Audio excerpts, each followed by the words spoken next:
You are listening to KC Sports Network, the #1 podcast network for today's Kansas City sports fans. With former players from your favorite teams, informed perspectives, and former insiders, this is the place for you. KC Sports Network is proudly presented by Emprise Bank, your partner in possible. What's up, Chiefs Kingdom? Let's chalk that up under very satisfying things category, because that's exactly the kind of performance we wanted to see from the Chiefs as they enter the bye week, dominating the San Francisco 49ers 44-23 Sunday afternoon, with both sides of the ball getting after it in ways we'll talk about over the next 20 minutes or so. I'm BJ Kissel. Appreciate you for listening and for your support of what we're doing here at KC Sports Network. This is 10 Things, and it's presented by my friends at Kansas City Strength and Conditioning. If you're needing a place to train a baseball or softball player ages 8 to 18, call my friend John Renzi at KCSE. Known John for more than 20 years, and he's always been the guy that I would go to when it comes to maximizing what a body needs to perform as best as it can out on the diamond. And their new facility out in Kansas City up near Mill Valley will be open in the next couple of weeks. Again, that's KCSE 913-638-8960. All right, let's get into the 10 things that stood out on Sunday as the Chiefs move to 5-2 on the season, lead the AFC West by one game or two, considering they've got the tiebreaker over the Chargers, who they will play again in just a couple of weeks. But let's start with number one. The 44-23 victory over the San Francisco 49ers marked the third 40-point game of the season for the Chiefs, tying the team for the sixth most 40-point games in a season in franchise history. Again, we've just played 7 games. We've got 10 more to go. The 44 points also ties for the 7th most points in a single game since Andy Reid arrived in Kansas City in 2013. The San Francisco defense was allowing an average of just 14.8 points per game to its opponents in 2022. That was second best in the NFL. They were the number 2 scoring defense at 14.8, the number 1 yardage defense as far as allowing just 255.8 yards per game. The 49ers hadn't allowed more than 28 points to any opponent all season, and actually hadn't allowed more than 20 points in all but one contest, and that was against the Atlanta Falcons back on October 16th. And by holding the 49ers to just 23 points, the Chiefs improved to 46-3, that's regular season and postseason, when holding their opponents to less than 27 points, dating back to the 2018 season. Again, Chiefs put up 44 points against the league's number 2 scoring defense that allowed just 14.8 points per game. And the yardage total put up a lot of yards. We'll get to that in a second. But here's a good tweet from ESPN's Nick Wagner. Nick covers the 49ers. Nick tweeted out, the 49ers allowed 9.1 yards per play to the Chiefs on Sunday.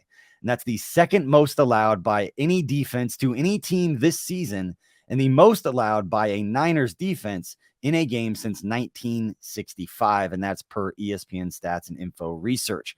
Again, in more context, that was the second most allowed yards per play at 9.1 by any defense to any team this season. And the fact that it was the number 1 defense in terms of yardage just makes it all that more impressive on what the Chiefs were able to do to the Niners on Sunday. Moving on to number 2, we're going to stick with the offense here for a little bit, everybody.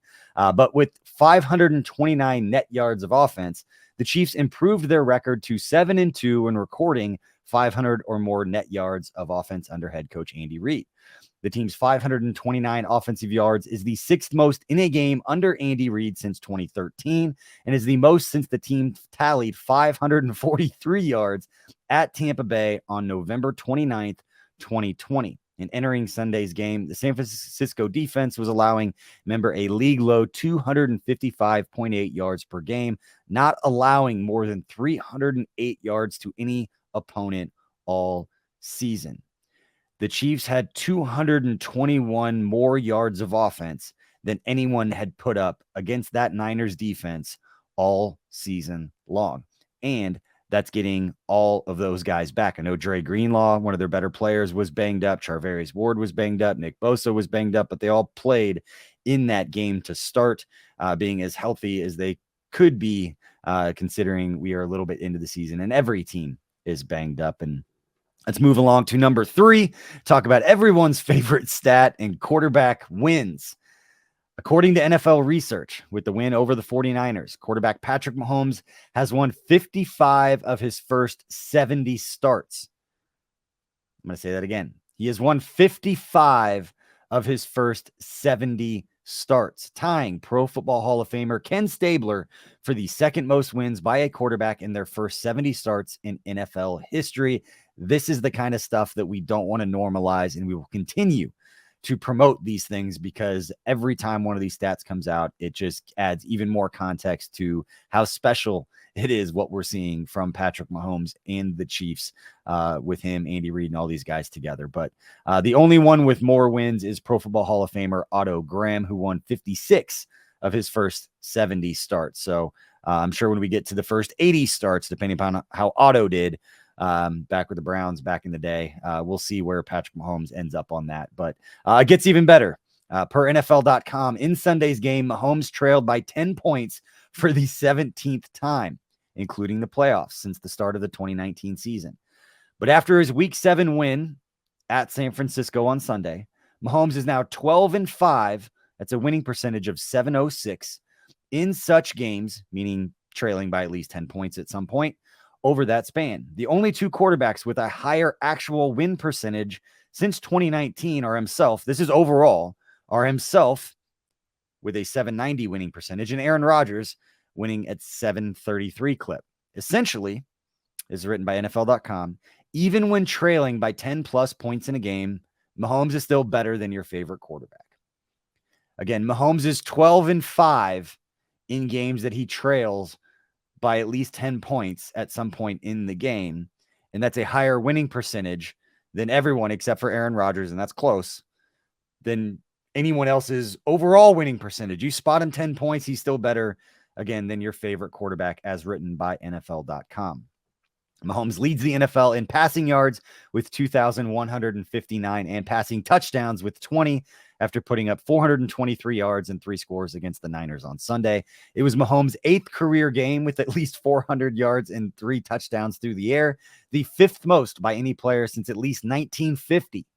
The only players with more, again, 400-yard games with 3 touchdowns, are Drew Brees with 12, Peyton Manning with 11, Dan Marino with 11, and Tom Brady with 10. Those 4 had played a combined 1,120 career games, with Marino having the fewest of those with 242. Again, 400 yards, 3 touchdown games. Mahomes has 8 of them. Those 4 guys that I just mentioned, Drew Brees, Peyton Manning, Dan Marino, and Tom Brady, are the only ones with more. And the one of those 4 with the fewest games played is Dan Marino with 242. Mahomes has reached the top 5 in just 70 career games. I say these slowly for dramatic effect, but also to let it sink in a little bit. Mahomes has 8 career games with 400 yards and 3 touchdowns in 70 career games. He's 5th all time in that mark. And if you extrapolate those numbers, whatever you want to call it, multiply by 3 at 210 career games, he'll have 24, which will be twice as many 400-yard games and 3 touchdown performances as Drew Brees, Peyton Manning, Dan Marino, and Tom Brady. Unbelievable. And number 4, also Patrick Mahomes. He kept the records coming against the Niners, passing former Chiefs quarterback Trent Green for the second most passes completed in a career in franchise history. Mahomes is 27 years old. He had 25 completions on 34 attempts in Sunday's game, bringing his career total to 1,726 career completions. Mahomes turned 3 of those completions into touchdowns to 3 different receivers, Juju Smith-Schuster, McCole Hardman, and Justin Watson. Threw for 423 yards, as I mentioned, and earned a passer rating of 132.4. It's Mark Mahomes' 40th career game with a passer rating of 100 or more. In his 8th game with 400-yard passing and 3 touchdowns, we just mentioned. Today's 423 yards passing ranked as the 5th best single game passing performance of Mahomes' career, with all 5 of those performances coming on the road. So not only did he do it again on the road, he did it against the league's best defense, which we will continue to hammer home because it is special. Just like the fact that, again, going back to this one, 40th career game with a passer rating of 100 or more. He's played in 70 career games. More than half the games that Patrick Mahomes has played in his career, he has a passer rating of 100 or more. All right, moving on to number 5, and finally getting away from Mahomes magic and all the crazy stats. Shout out to the Chiefs communications department for coming up with all these stats and always getting the calculators out and all the record books and researching all of this stuff. It's a lot of work to look these things up and make sure these are correct. And a lot of these stats are coming from the Chiefs communications department and on Twitter. A lot of good people out there doing a lot of great work.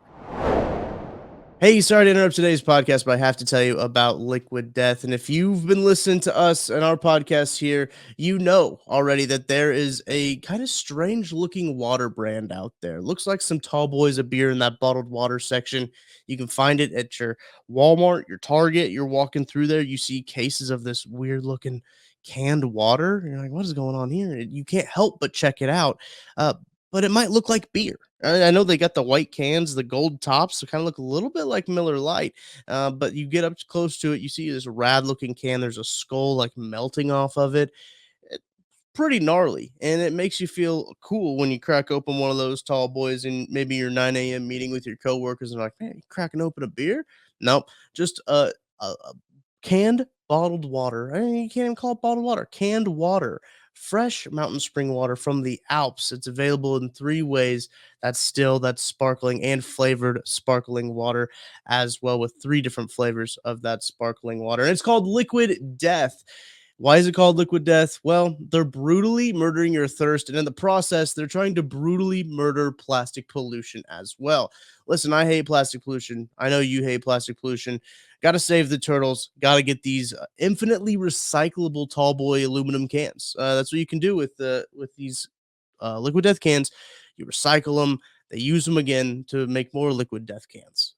It's a genius process. Not only are they doing their best with recycling, reduce, reuse, recycle, everything that we learned in elementary school, but they're also donating 10% of the profits from every can sold to help kill plastic pollution. Great cause there. You can feel good while looking cool with your Liquid Death. Listen, I love Liquid Death. I drink all 3 of their flavors. The berry one is my favorite. The lime one is also phenomenal. And the mango one's not bad either. I'm not a huge mango flavored guy, but I really like the mango flavor that they have at Liquid Death. It's in a really cool, like all gold can too. So they got all gold, all green for the lime, because that's the colors of limes, and a silver can for the berry one. And I really enjoy Liquid Death. Make sure you go out, give it a try. If you don't want to just try the still water, try the sparkling water. It's better than some of the other sparkling water companies out there. It is actually good sparkling water. So you can trust me. And here's what you got to do. Go get Liquid Death at your local Target, Walmart, or 7-Eleven, or you can find a Liquid Death retailer near you with their store locator tool at liquiddeath.com/KCSN. That's liquiddeath.com/KCSN. All right, number 5, wide receiver Mecole Hardman hauled in an 8-yard touchdown pass from Mahomes in the first quarter of Sunday's game against the Niners. And that touchdown reception gave Hardman 3 receiving touchdowns on the season and 15 touchdown receptions in his career. Mahomes also recorded a 25-yard rushing touchdown in the second quarter, marking his first career rushing touchdown. He later recorded a 3-yard rushing touchdown in the game's fourth quarter. It was Mecole Hardman's first career multi-touchdown game. If that would have been a trivia question, I probably would have got that wrong. But crazy to think, first multi-touchdown game performance of Mecole Hardman's career. He finished the game with 4 receptions for 32 yards, 28 rushing yards on 2 attempts, combining for 60 yards from scrimmage and 3 total touchdowns.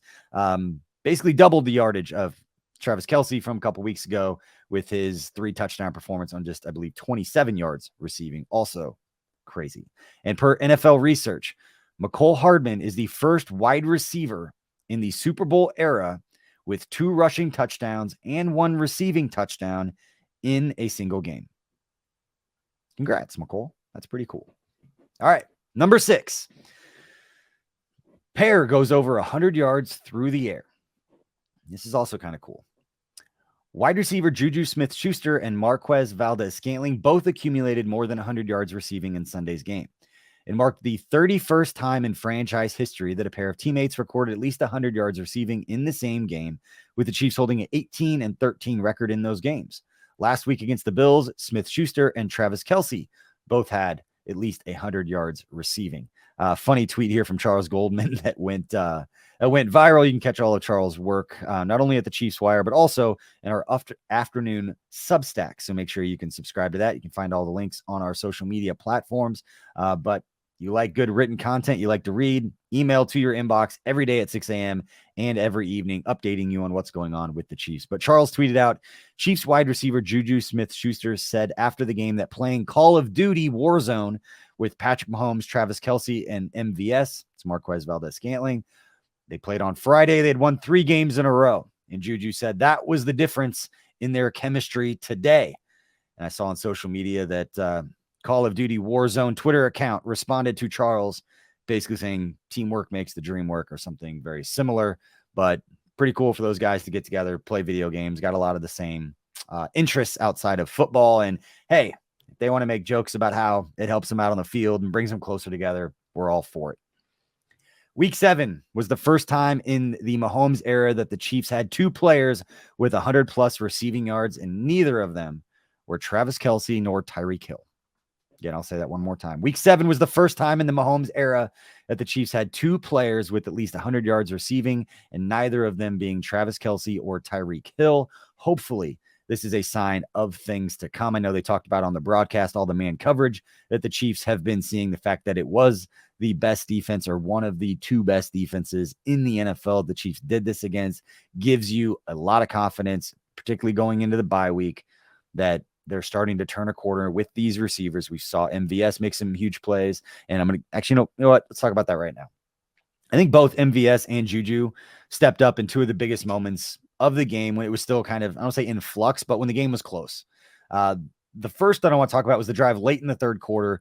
It was the 3rd and 1 reception that Juju had on that key 3rd down where he jumped up, stretched out to make the catch. It wasn't a terrible throw, wasn't particularly accurate considering what Juju had to do and his size to go up and get it, but it's a play that you expect him to make, and he did. And that set up what I thought was going to be a key drive. And I remember writing down as soon as that play happened, I'm like, that's going to be a big time play. Then Andrew Wiley had a penalty, forced the Chiefs into a 3rd and 20 situation. And if you remember, this led to probably the single most important play of the game. And that was a quick pass screen to Jerick McKinnon, who picked up the first down on 3rd and 20. And that led to the Justin Watson TD reception. Chiefs, I believe, were up 21-16 at that point, made it a 2-possession game. But on the next drive, it was early in the 4th quarter, facing a 3rd and 11. We're all going to remember this one. Marquez Valdez-Scantling getting over the top of the defense, beating Charvarius Ward, former friend, down the field for MVS, hauling a 57-yard catch, which I believe is the longest play of the year so far for the Chiefs offense. A huge moment and the reason they bring MVS to the Chiefs. 3 catches, 111 yards. That's what he is known for, making those big-time plays. And also, you got to shout out the Chiefs' offensive line. Nick Bosa made his plays. He's one of the best edge rushers in the NFL. But for the most part, Patrick Mahomes had time in the pocket. He stayed in the pocket. He was delivering the ball down the field and letting the setup of the offense, work the way that it's supposed to, not bailing out of the pocket, not scrambling out, trying to make crazy plays because he wasn't under pressure the entire time. It all works together. Fantastic performance from Juju and MVS. And we already talked about McCole Hardman. We're not even talking about Travis Kelce just because he didn't hit 100 yards. He finished with 98. But great performance for them.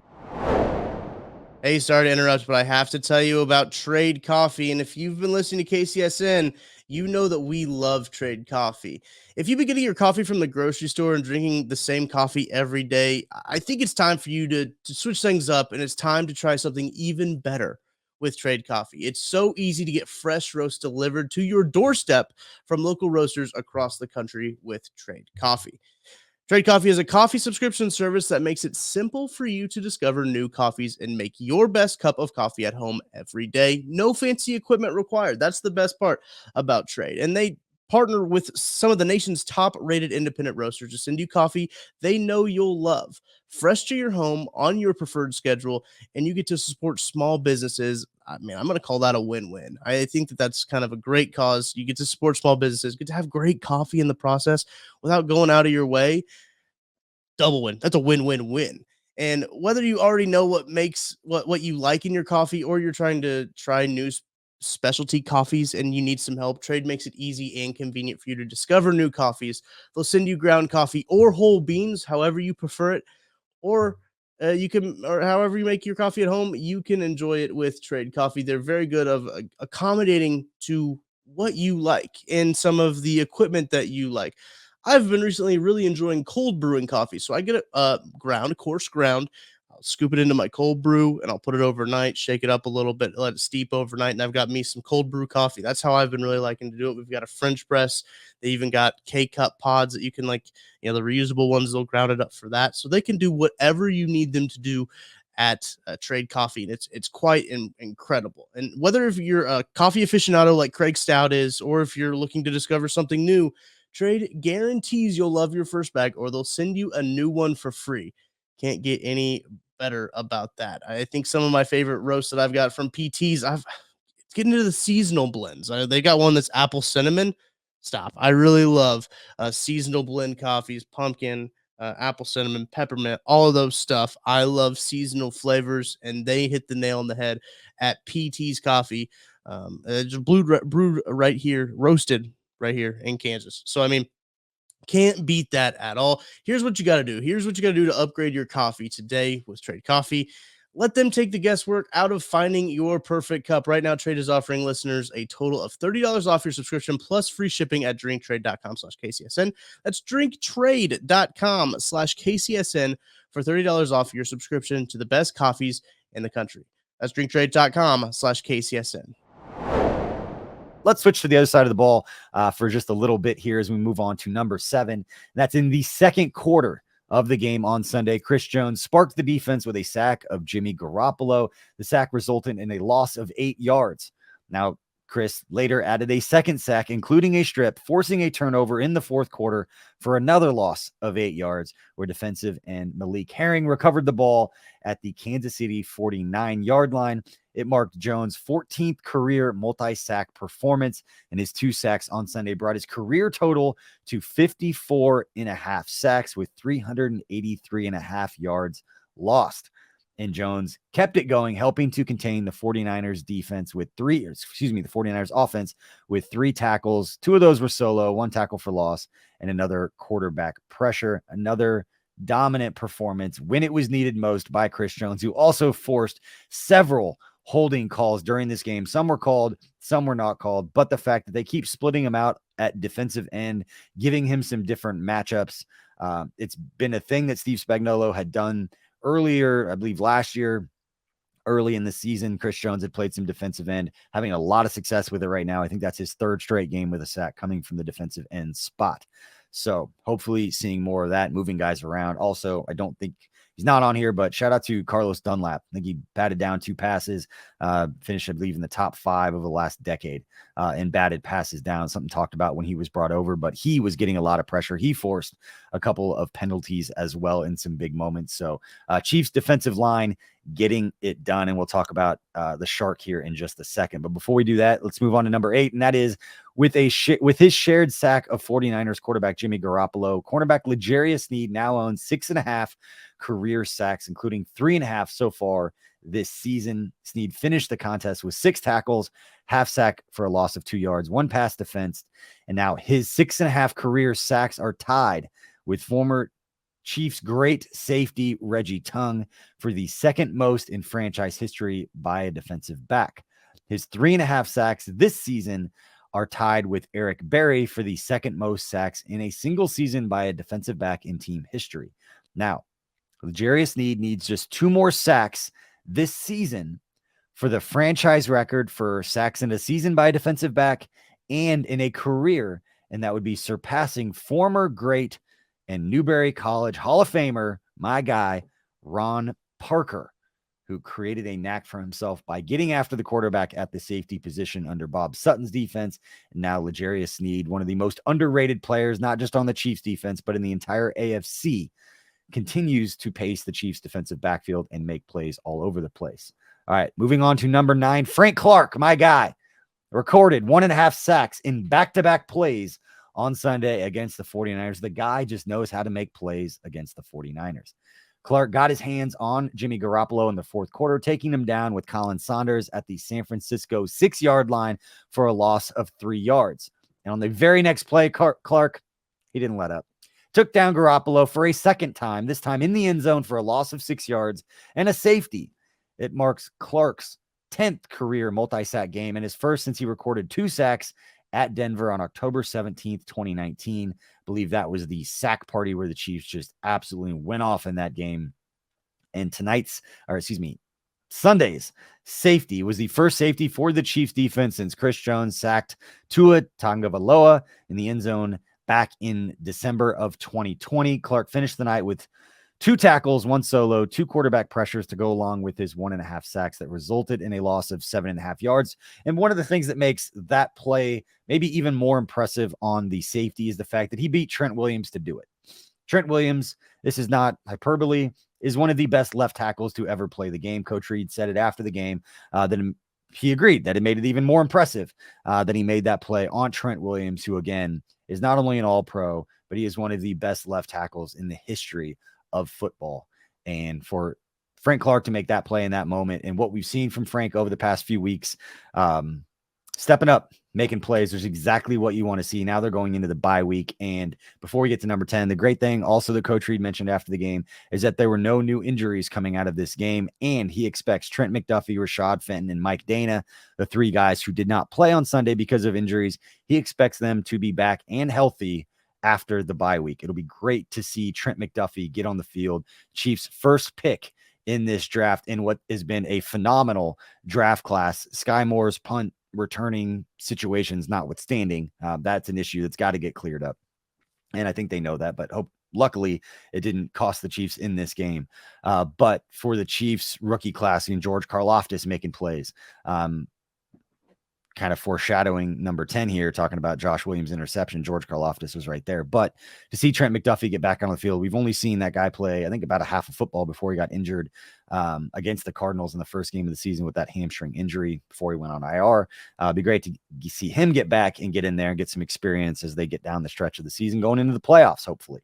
All right, but moving on to number 10, it was great to see Josh Williams make that interception in a big moment after the muffed punt. The Chiefs defense, backs were against the wall. You always want to see how those guys respond in those situations where feel like they did a good job holding. It was kind of a crazy scenario because it was that sequence where they're lining up for the 51-yard field goal. 49ers offensive lineman jumped off sides and they had to punt. You feel like, hey, we just maybe kept them away from 3 points, considering how good Robbie Gould is.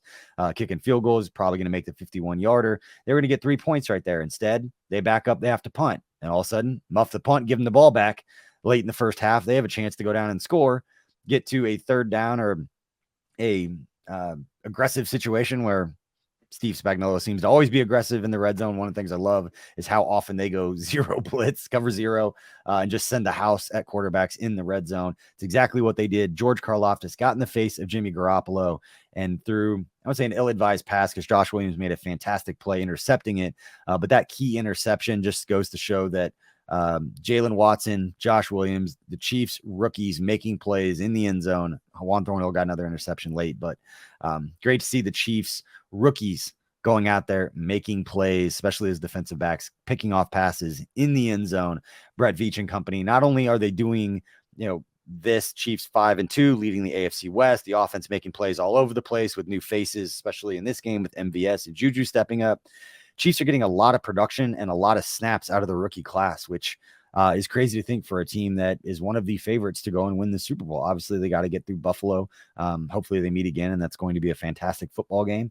But they're doing this with a lot of rookies and a lot of drafted players that are going to be on rookie contracts for the next several years. And the Chiefs have set themselves up to do some pretty special things over the next few years with the way that Brett Veach and company have constructed this roster. So that's all we've got. Those are the 10. If I missed any crazy stats, performances, nuggets, moments, whatever you got, please hit me up on social media or let me know in the comments section if you're watching on YouTube. If you like this show, please give us that 5-star review on the podcast platforms. Leave a little review about what you like about not only this show, but what we've got going on at KC Sports Network overall. I've got a lot of good content coming to you. And by design, all the shows, they're a little bit different from one another. We try to offer something for everyone. We know not everybody likes the same kind of content. So we try to offer, again, a little something for everyone. We'll have KCSN update a little bit later today as I chat with ESPN's Matt Miller with his stock up, stock down performances.